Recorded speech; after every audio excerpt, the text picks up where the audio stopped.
So LeBron leaves the game before the game is over. Next day, we see Stephen Curry leave the game before the game is over. Sprained ankle. I don't know what's really going on with LeBron, so I'm not quite sure yet, but I know with Steph, it was a sprained ankle. We do not know how severe that is. The injury bug. Cat is out. Man, so many people get injured, but so many people are still playing. I mean, this is part of the game. You'll understand that. We all understand that. It's just the way it is.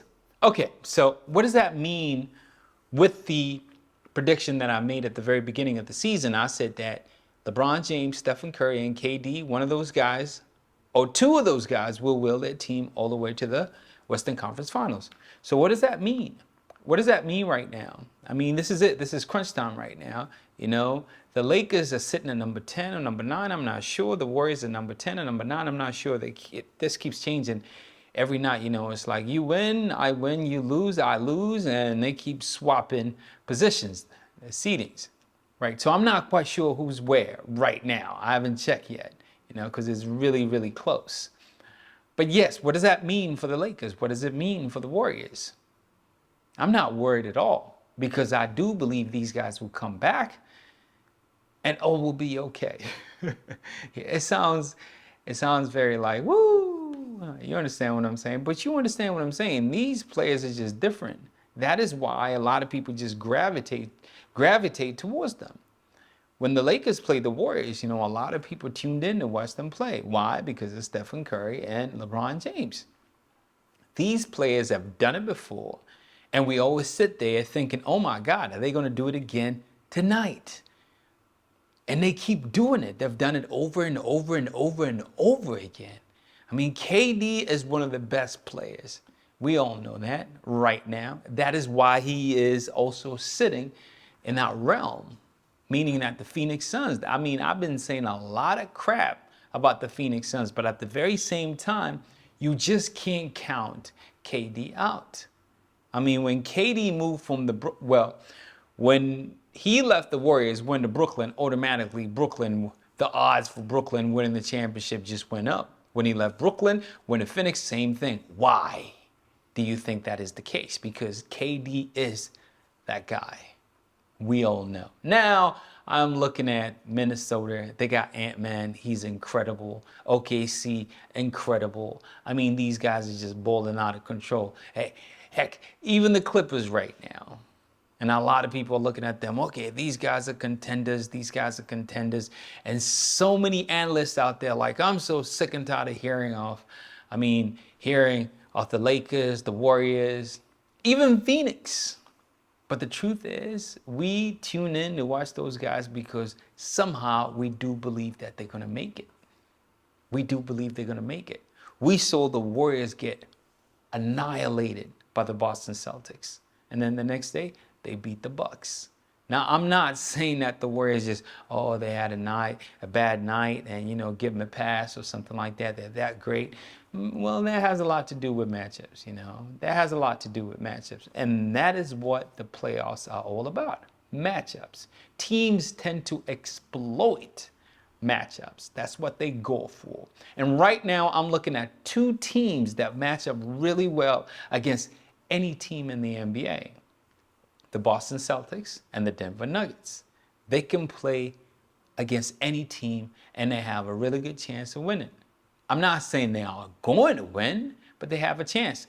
But at the very same time, meaning that some of the other teams also, if they get the right matchups, they're just as lethal. I mean, you understand what I'm saying, right? So the Denver Nuggets and the Boston Celtics have a greater chance because it doesn't really matter who you put in front of them. It doesn't guarantee that they'll win, but they have a good chance of winning. Now, the other teams, when you put the right matchups, they have just as good of a chance, if not better. You understand where I'm going with this, right? Meaning in the West, with the right matchups, certain teams would just creep all the way to the Western Conference Finals. And that is what the playoffs are all about. I mean, look at the Denver Nuggets. Some people could say they had it really easy when they won the championship last season.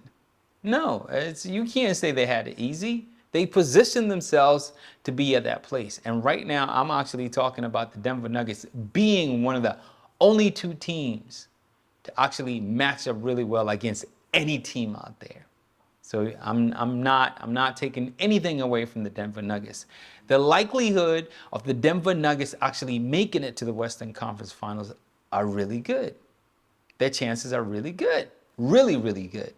And a lot of people will say the Denver Nuggets are the favorites to make it out the West. I will not disagree. I will not disagree. But at the very same time, I'm looking at the Warriors, I'm looking at the Lakers, I'm looking at the Phoenix Suns, and I know they have a very good chance. They have very good chance of actually making it out of the West. Oh yes. You know, certain players have a knack to get back up after they get beat down. It's just the way it is, you know. You might say it's that championship DNA. That is why they're champions. That is why they're champions. You know, four times NBA champions. LeBron James and Stephen Curry. There's a reason for that. Those type of players will will their teams to the promised land. And that's what I'm waiting to see that. It's very interesting. You know, the Warriors just lost to the Chicago Bulls, and the Lakers lost to Sacramento. And, you know, right now we're seeing the Dallas Mavericks. Okay, I really wanted to talk about the Dallas Mavericks also, but I don't think I have time. But anyway, let me just dive a little bit into the Dallas Mavericks. So ever since the trade deadline, right? So they got Gafford, they got PJ Washington, and the Dallas Mavericks look pretty good. I think they won 7 straight. And then right around this time last season, that's when things started going down south for them. And it feels like the same thing is happening again. I just don't trust the Dallas Mavericks. Maybe one of these days I'll just dive deeper into it. I don't have a lot of time right now, but that's really just, in a nutshell, that's what I want to say. I just don't trust the Dallas Mavericks. The LA Clippers, 4 perimeter players and a center, very thin at that position, the center position. So, and okay, I don't trust the Clippers. All right, I don't trust the Clippers. Let me just say it. I love Sacramento. I love the Sacramento Kings. I love OKC. I love what other team is out there, you know. I love Ant-Man and Thules. I think they're great, but I just don't trust them. Not this year. Not this year. The Pelicans, very interesting team.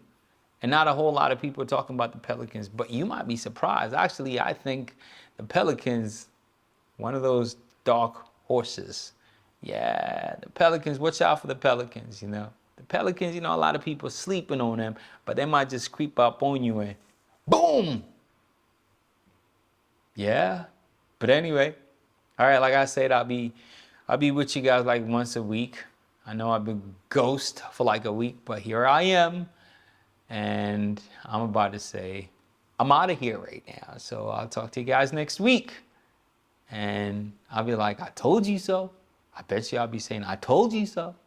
All right, y'all.